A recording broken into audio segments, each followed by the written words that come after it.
So two things that I think are worth bringing up.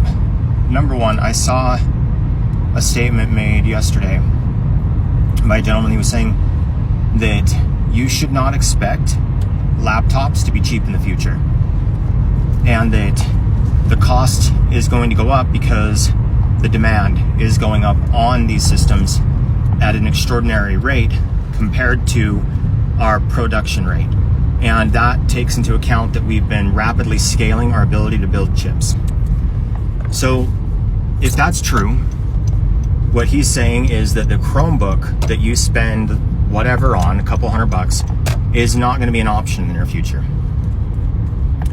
My mentality is that I'm like, well, he might be right, and the computing demands of our labor are going to go up, which to me is boggling when I look at what Apple did.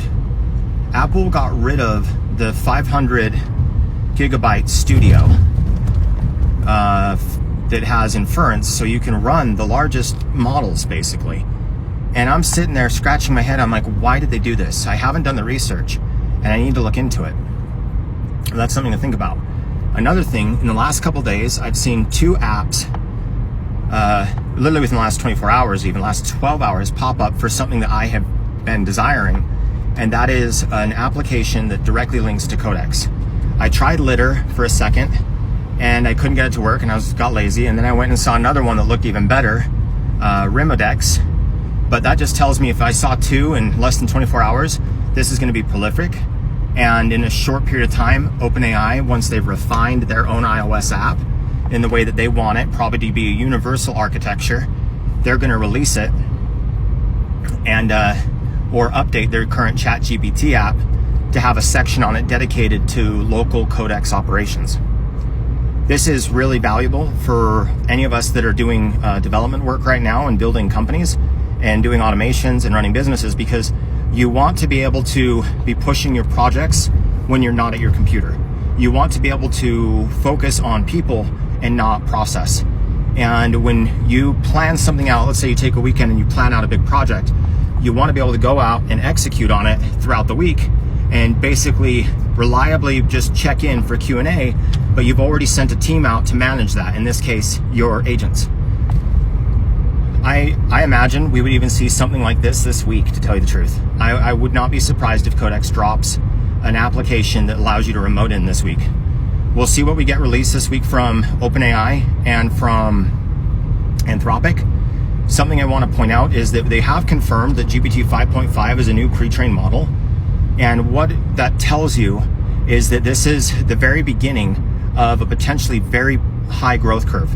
And 5.6 could be so much better than 5.5 that it's going to be mind-boggling, because this model is a different architecture than all of the previous models, 5.4, etc. And you have to remember, 5.4 was built on the GPT-4 architecture. So now you're dealing with an entirely new model they've spent 2 years working on. I'm very curious to see what comes of it. And that tells you they're already working on a model that's going to come out a year or two from now that is going to be another new model, and that I would imagine will also, depending on compute availability, they're going to be trying to train more and more models and scaling this process. Something that I think about, and I don't know if it's true or not, is that as you increase the number of parameters, you increase the likelihood of a correct prediction if and only if all of the parameters, or many of the parameters, or the best parameters, see, this is still a thought process, come into play. What I mean by that is, when you increase the number of dimensions around locating an object, you increase the probability of defining the object's location more precisely. If you've ever seen the old movie Stargate, they say you need 6 points and a 7th point in that to have a point of origin and then a point of destination in space-time to be able to map out a course. Now, I don't know if that was accurate, just I'm going to call that out. But if I'm looking at a Cartesian plane, when you have an X and a Y axis and a Z axis, you need 3 points to call out on that. Now, if you want to call out a point in space-time, you need also a point for time. But I think, if I remember right, Einstein's general relativity tensors are 10-dimensional. I can't remember. But either way, you need a certain number of points, and the more you have, the more definitive you get on the location. And that leads me to believe that the prediction of the next token, as we increase the model parameters, is only going to dramatically improve as we increase model size, and the cleanliness of the data has to go in alignment with that. Random squirrel moments.